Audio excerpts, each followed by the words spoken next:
اعوذ باللہ من الشیطان الرجیم بسم اللہ الرحمن الرحیم۔ کیا عورت پر گھریلو کام کاج کرنا واجب ہے یا واجب نہیں ہے؟ ایک عورت ہے جس کی شادی ہو گئی اور وہ مائکے سے سسرال چلی گئی۔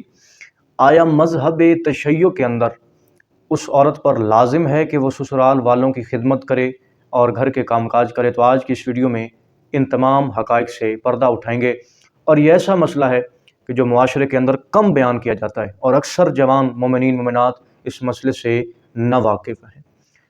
سب سے پہلے یاد رکھیں کہ خدا نے جہاں مرد کے حقوق و ضوابط بیان فرمائے ہیں، وہاں عورت کو بھی خدا نے بہت مقام و مرتبہ عطا فرمایا ہے۔ عورت ماں کی شکل میں ہے تو بھی بلند مقام رکھتی ہے، عورت بیٹی کی شکل میں ہے تب بھی بلند مقام رکھتی ہے، بہن کی شکل میں ہے تب بھی عورت خدا کے نزدیک بلند مقام رکھتی ہے۔ لہذا ہمارے معاشرے کے اندر عورت کو ایک نوکر سمجھا جاتا ہے، گھر کی حد تک محدود کیا جاتا ہے، اور صرف اس کو گھر کے کام کاج اس پہ لازم و واجب قرار دیے جاتے ہیں۔ اگر وہ یہ تمام کام نہ کرے تو اس پہ ظلم و تشدد کیا جاتا ہے۔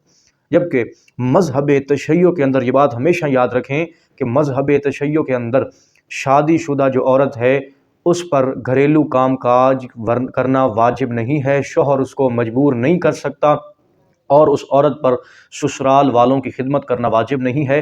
اگرچہ بہتر ہے کہ عورت اخلاقاً سمجھتے ہوئے اخلاقی طور پہ اگر سسرال والوں کی خدمت کرتی ہے، اپنے شوہر کے کام کاج میں ہاتھ بٹاتی ہے، گھر والے دیگر کام کرتی ہے، تو اس کا اجر خدا کے نزدیک بہت زیادہ ہے، اور وہ عورت خدا کے نزدیک بلند مقام و مرتبہ حاصل کرنے والی ہے۔ اور اس عمل کے صدقے خدا اہل و عیال کے اندر، میاں بیوی کے اندر پیار، محبت اور الفت کو پیدا فرماتا ہے۔